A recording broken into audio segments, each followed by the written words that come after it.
E aí, pessoal, tudo beleza? Eu sou o professor Thiago Reis e agora a gente vai ver um belo resultado da matemática. Um dos mais importantes teoremas da análise real. Ele, que é utilizado para garantir a existência de raízes de funções. Ele, a quem as matemáticas e os matemáticos recorrem para determinar o conjunto imagem de funções. O queridinho daqueles que querem garantir que soluções de equações existam. Ele, ninguém menos que o Teorema do Valor Intermediário.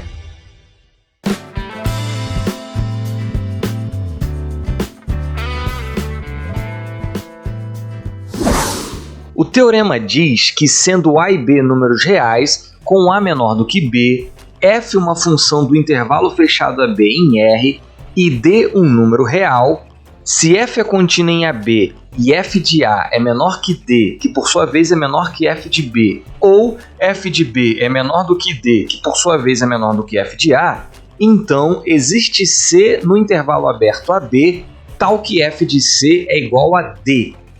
Ou seja, se uma função é contínua, então qualquer número entre as imagens da função é também uma imagem da função. O que o teorema está dizendo é que uma função contínua intercepta qualquer reta horizontal que passa entre as imagens dos extremos do intervalo onde a função está definida.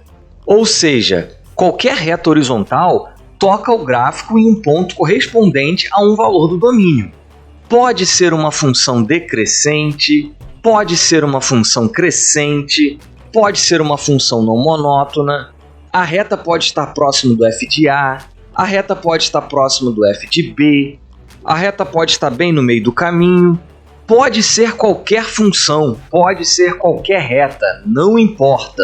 Se a função for contínua e a reta estiver entre o f de A e o f de B, então não há buraco no encontro entre a reta e o gráfico, mas eles se interceptam em um ponto. E o teorema diz que tem que existir pelo menos um ponto cuja imagem é o D. Não tem problema algum se existir mais de um. A gente pode fazer várias observações sobre este importante resultado. Pelo que afirma, o teorema do valor intermediário é muito utilizado para se determinar o conjunto imagem de funções. Se a gente sabe que dois números reais pertencem ao conjunto imagem de uma função contínua, o teorema do valor intermediário nos diz que todos os números reais entre esses pontos também pertencem ao conjunto imagem da função. Isso ocorre, por exemplo, com as funções exponenciais. Dado um número real positivo qualquer, a gente mostra que existe um número menor que ele e um maior que pertencem à imagem da função. Aí, graças ao teorema do valor intermediário, o número dado tem que pertencer também à imagem. Como isso vale para qualquer número real positivo, a gente conclui que a imagem das funções exponenciais é o conjunto de todos os números reais positivos. Como consequência, isso nos permite definir logaritmo de qualquer número positivo. A gente já falou sobre isso no IMEF 85, dá uma olhadinha lá. Quem diria, hein? Você esperava que o teorema do valor intermediário seria útil até para a definição de logaritmos? Um outro exemplo é o da existência de raízes. No IMEF 40, a gente questionou por que existe raiz enésima de A, quaisquer que sejam o A real não negativo e o N natural. No IMEF 43, a gente respondeu esta pergunta utilizando sequências. Mas uma outra resposta possível é utilizando o teorema do valor intermediário. Usando a mesma técnica que foi utilizada nas funções exponenciais, o teorema do valor intermediário nos diz que a imagem das funções monômio é o conjunto de todos os números reais não negativos. O que significa que todo número real não negativo A é a enésima potência de um número não negativo. Ou seja, A possui raiz enésima. Ainda não se convenceu da utilidade do teorema do valor intermediário? Então lá vai mais uma, hein? Nem toda função possui uma expressão analítica fácil de se manipular para se calcular a raiz ou se determinar se possui raiz ou não. Funções polinomiais de grau até 4 possuem fórmulas. Funções exponenciais, logarítmicas e trigonométricas possuem algumas técnicas, mas quando misturamos essas funções ou até trabalhamos com outras que não são elementares, pode não haver técnica para se determinar a raiz da função de forma explícita. É aí que a gente recorre ao teorema do valor intermediário. No caso de uma função contínua, se conseguimos descobrir que um valor do domínio possui imagem negativa e outro possui imagem positiva, então o teorema do valor intermediário nos garante que existe um valor do domínio cuja imagem é zero, ou seja, uma raiz da função. É o que ocorre, por exemplo, com as funções polinomiais de grau ímpar. Para as de grau 1 e 3, a gente tem fórmulas. Mas e as de grau maior que 3? Como é que fica? Para essas, a gente usa o fato de toda função polinomial de grau ímpar ser ilimitada inferiormente e superiormente, para garantir que ela assume valores negativos e valores positivos. Então, por ser contínua, ela necessariamente tem que interceptar o zero. Em um IMF futuro, a gente vai fazer a demonstração de que toda função polinomial de grau ímpar possui pelo menos uma raiz real. Voltando ao enunciado do teorema, ele afirma que o gráfico da função intercepta a reta horizontal. Veja que a continuidade da função é primordial aqui. Se a função não fosse contínua, o seu gráfico poderia ter um buraco justamente no instante em que corta a reta horizontal. Nesse caso, não haveria interseção. Mas observe que não é só a continuidade da função que é importante aqui, mas também a continuidade da própria reta, traduzindo a continuidade dos números reais. Mesmo que o gráfico não possuísse, se a reta possuísse buracos, poderia não haver interseção. Mesmo a função sendo contínua, se os números reais não fossem um conjunto contínuo, poderia não haver número real com imagem igual a D. Isso lembra a gente dos cortes de Dedekind.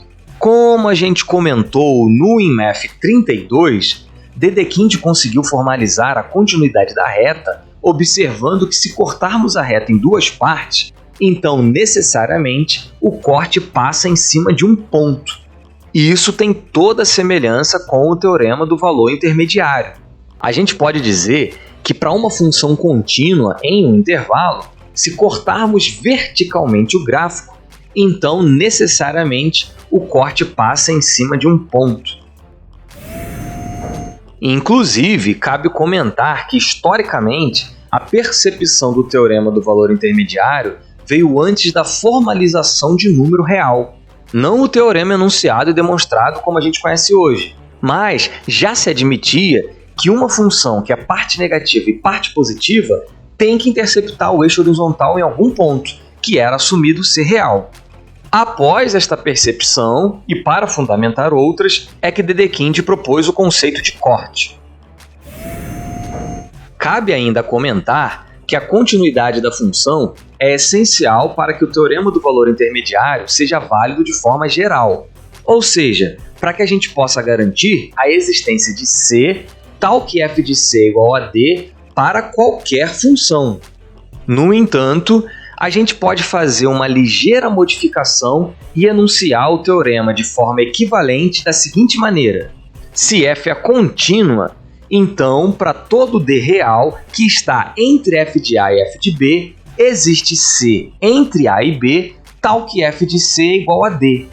Olhando dessa forma, a continuidade da função é condição suficiente, mas não necessária. Em alguns casos particulares, o gráfico da função pode interceptar qualquer reta horizontal entre f de A e f de B, mesmo não sendo contínua. É o que ocorre, por exemplo, com a função que você vê na tela agora. Ela não é contínua, mas intercepta qualquer reta horizontal que passa pelo intervalo de -1 até 1. Vamos fazer um rascunho da demonstração. Nossa hipótese é de que a função é contínua e que D está entre o f de A e o f de B. A gente precisa demonstrar que existe C entre A e B, tal que o f do C é igual ao D. Como estratégia, a gente vai dividir o domínio da função em duas partes. A dos elementos cujas imagens estão acima da reta D e a outra são os elementos que sobram. A gente vai se concentrar nessa segunda parte, a dos elementos que não são maiores que D, e a gente vai pegar o supremo desses elementos. A existência desse supremo é garantida pela propriedade do supremo. Vamos chamá-lo de C. Em seguida, a gente vai tomar uma sequência de elementos no conjunto em questão que converge para C. A existência de uma sequência assim é garantida pela propriedade do supremo via sequências. O passo seguinte é perceber que, como a função é contínua, a sequência das imagens converge para a imagem do C. Isso é consequência da continuidade via sequências. Continuando, a gente vai utilizar a monotonicidade dos limites para garantir que o fato dos f de xn estarem todos abaixo de D implica que o limite dessa sequência, que é o f de C, também tem que estar abaixo de D, ou, no máximo, ser igual a D. Para eliminar a possibilidade de f de C estar estritamente abaixo de D, vamos ver que, se esse fosse o caso, então existiria uma vizinhança do f do C que não contém D. Daí, como f é contínua, existiria uma vizinhança de C, de modo que todos os pontos na vizinhança de C possuem imagem dentro da vizinhança do f de C. Em particular, existiria um x na vizinhança de C, à direita de C, cuja imagem seria menor do que D. Isso é garantido pela estabilidade da continuidade. Mas se a imagem de x fosse menor do que D, então x pertenceria ao conjunto cujo supremo é o C, o que não é possível, pois x seria um elemento do conjunto maior que seu próprio supremo. Sendo assim, f de C não pode ser estritamente menor do que D. Como o f do C não é maior do que D, e agora vimos também que não é menor do que o D, só nos resta concluir que o f do C é igual ao D.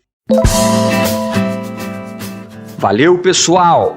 Esse aqui acabou, mas não fiquem tristes não, porque tem mais sobre o importante teorema do valor intermediário no vídeo em sequência.